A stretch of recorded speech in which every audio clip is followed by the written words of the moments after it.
I will give you tips kung paano pumasa sa demo class or trial class na tinatawag nila. So, this is a screenshot of my class. Klase ko talaga yan, hindi yan trial class o demo class. And then, ang very important, if class inyong ginagamit nyo, or ginagamit mo, ginagamit nila, dapat nag-write ka din sa board. So, sa gilid, or kung saan ba, na pwede kang mag-write, na makikita ng estudyante na hindi din masyadong maliit. So, and very, very important na i-expand mo yung lesson. Like, parehas ito, we are doing homework.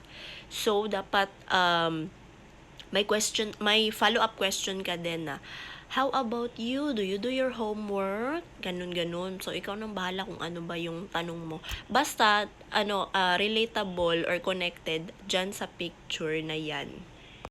Alam ko sobrang kinakabahan kayo sa demo class, trial class.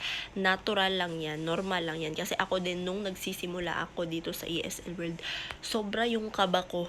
Hindi talaga maipinta yung mukha ko. But ang very, very important dyan ay ginawa mo yung best mo, at in-expand mo yung lesson kasi yun naman talaga yung gusto nila, lalo na if class in yung gamit, dapat mo talagang i-expand, hindi yung we are doing homework together, ganun lang. Dapat meron din kayong interaction kasi ng bata, and then dapat sinasagot ka din niya if may tanong ka, like what is your favorite, parang what is your favorite food, yung ganon.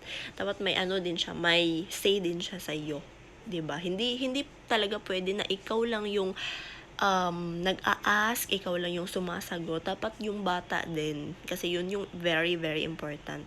And okay lang na hindi nyo matapos yung pages ng demo class. Ang importante, may natutunan yung bata at saka nag-participate siya. I hope guys na nakatulong yung pinagsasabi ko dito.